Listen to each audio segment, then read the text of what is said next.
እስኪ ዛሬ ስለ ሀገር ምሰሶ ስለሆነው ስለ ሸዋ ትንሽ ጥቂት ልበላችሁ። ሰላም ቤተሰብ እንዴት ናችሁ? ዛሬ እንግዲህ ስለ ሸዋ ነው የምናወራው። ስለ ሸዋ በመናወራበት ሰዓት እናንተ የት ሀገር ሆናችሁ እያያችሁኝ ነው? ይሄ ቪዲዮ ሲደርሳችሁ ላይክ፣ ሼር፣ ኮፒ ሊንክ፣ ሪፖስት፣ ፎሎ በማድረግ ጀምሩ። ያላችሁበትን አካባቢ ደግሞ በኮሜንት አሳውቁኝ ማለት ነው። አመሰግናለሁ።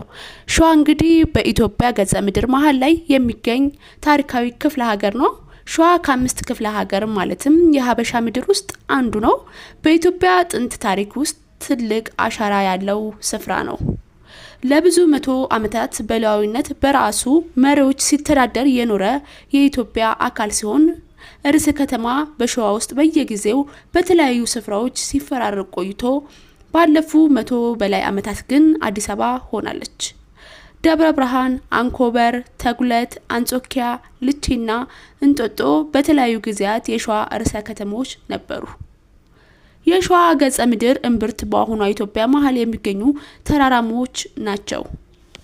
የግዛቱ ተራራማነት የተፈጥሮ መከላከያ በመሆን ከውጪ ወረራ ለመላ አገሪቱ ደጀን የነበረና በፍትህ ያስተዳደር ዝናውም ለሌላ ኢትዮጵያዊ ዜጋዎች መጠጊያና መሸሸጊያ ነበር። እንግዲህ በሸዋ ብዙ ታሪካዊ አብያተ ክርስቲያንና ገዳማት፣ ታሪካዊ ቦታዎች ብዙ የሚወሩ ታሪኮች አሉን። እንግዲህ በሸዋ ታሪክ በዚህ ቪዲዮ አያበቃም። ቁጥር 2 ሸዋ የአዋቂዎች አምባ ይገባሻል ክብር፣ የታሪኩን አባት ተክለ ጻዲቅ መኩሪያን ያፈራሽው ምድር፣ ኃይለ ማርያም ማሞ ሸዋ ረገድ ገድሌ፣ ከጠቢብም ጠቢብ የዓለም ሎሬቱ አፈወርቅ ተክሌ፣ ከንጉስም ታላቅ ሳህለ ሥላሴ ጸሐፊ ትእዛዛት አክሊሉ ሀብተወልድ መቼም አይረሴ፣ የገበየው ምድር የአበበ አረጋይ ፍቅሩ ከልቡ ነው አይደለም ማስመሳይ።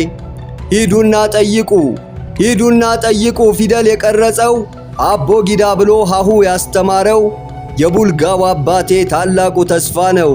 እንደምነው ምንጃር መራቢቴ ሚዳ አንኮበር ጣዬ መንዝ መሃል ሜዳ፣ እንደምነው ቀወት ጣርማ በር ሞላሌ ሞረትና ጁሩ ወዲህ አንጎለላ ጠራ ጊሸራቤ፣ እንዴት ነው ውብ ሀገር አንጾኪያ ገምዛ ደብረ ሲና ቀይት ባሶና ወራና፣ ሲያደብር ዋዩ ተጉለትና ደራ ተሸክሞ የሚኖር የአባቱን አደራ።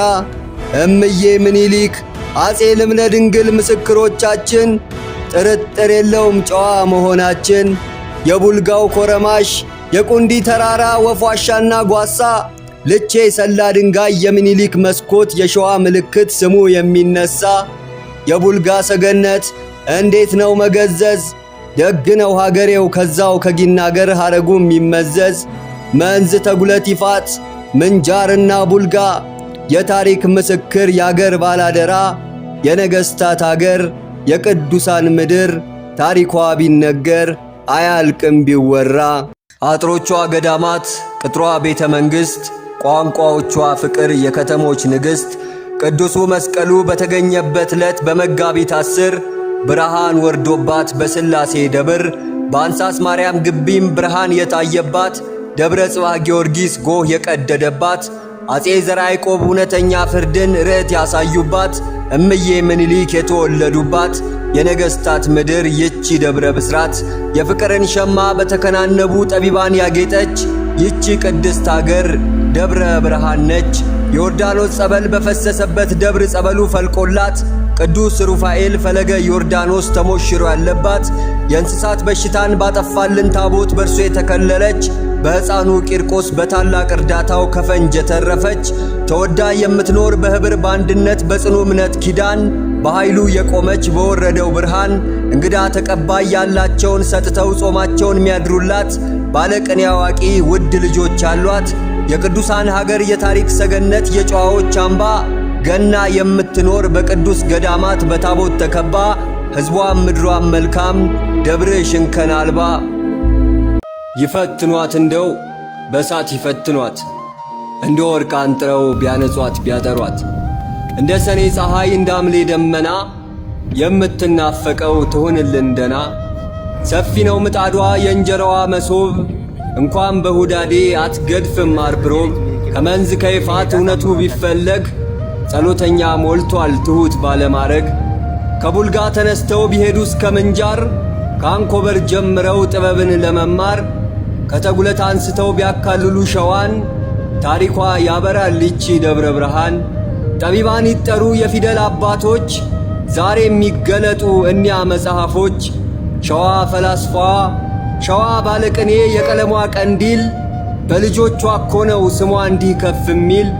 ይታደስ ታሪኳ ይነገር እውነቷ ቆማ ያለችበት ቋንቋ ነች ፍቅር ነች የታሪክ ሰገነት ታብራ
ግን ማርያም የት ነው የሚጫነው?